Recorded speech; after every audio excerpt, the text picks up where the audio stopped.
छत्तीसगढ़ राज्य को निर्माण हुए 25 वर्ष पूरे हुए हैं और ये हम लोगों का रजत जयंती वर्ष चल रहा है। इसको रजत महोत्सव के रूप में हम लोग मना रहे हैं और बड़ा सौभाग्य का विषय है छत्तीसगढ़ के लिए कि 1 नवंबर जो प्रदेश का स्थापना दिवस था, उस दिन हमारे देश के यशस्वी प्रधानमंत्री श्री नरेंद्र मोदी जी हम लोगों के बीच में थे और उन्होंने हमारे प्रदेश के नवनिर्मित विधानसभा भवन का भी इनॉग्रेशन किया, राज्योत्सव का भी शुभारंभ किया और जो एक ट्राइबल म्यूजियम बना है, आज़ादी की लड़ाई में हमारे छत्तीसगढ़ के जो जनजातीय समाज के जो लीडर थे, उन्होंने अलग अलग 14 क्रांति की थी।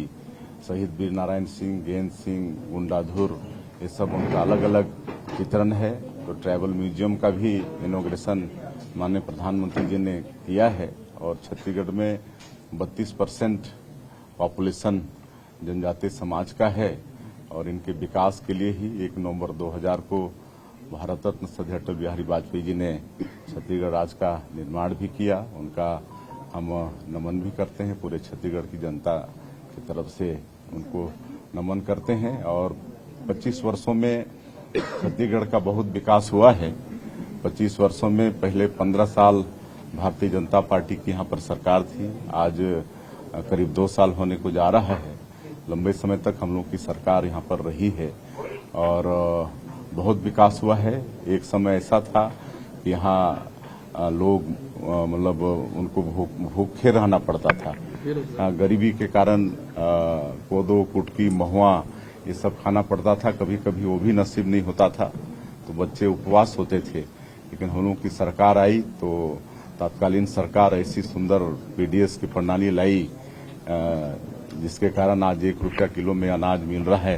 तो भूख का बिल्कुल पलायन हो गया है और हर क्षेत्र में सड़क, बिजली, पानी, स्कूल, अस्पताल, हर क्षेत्र में 25 वर्षों में बहुत तेजी से विकास हुआ है। एक तो माननीय अटल बिहारी वाजपेयी जी का जो प्रधानमंत्री ग्राम सड़क योजना का उन्होंने शुरुआत किया, उससे भी हमारे प्रदेश के गांव बारहमासी रोड से जुड़े हैं।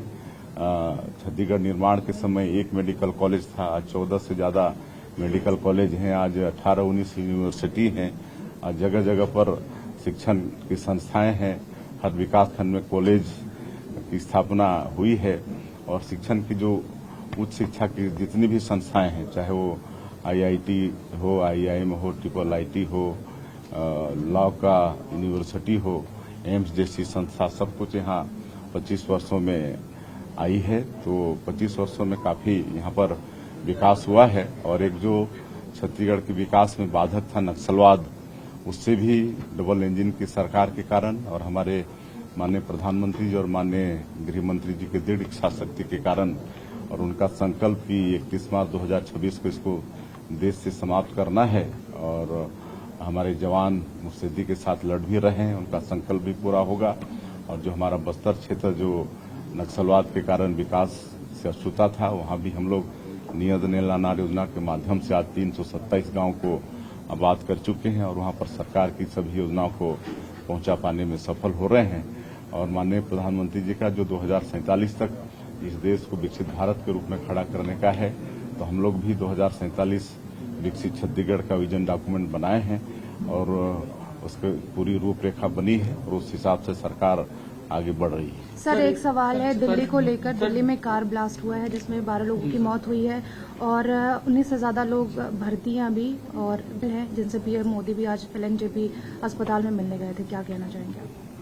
देखिए, तो नया भारत है, आदरणीय नरेंद्र मोदी जी ने बनाया है और ऐसा भारत है जो किसी को छेड़ता नहीं है और कोई छेड़ता है तो उसको छोड़ता भी नहीं है और दुश्मन को घर में घुसकर मारता है। वो ऐसे भारत में इस तरह इसकी तो निंदा करते हैं, लेकिन कोई भी दोषीदार हो वो बख्शे नहीं जाएंगे, उन पर कार्रवाई होगी। क्या छत्तीसगढ़ में कोई हाई अलर्ट किया गया है? क्योंकि काफी राज्यों में हाई अलर्ट जी बिल्कुल, सब तरफ जैसे ही वहाँ पर घटना घटी उसके बाद में सतर्कता अलर्ट किया गया है।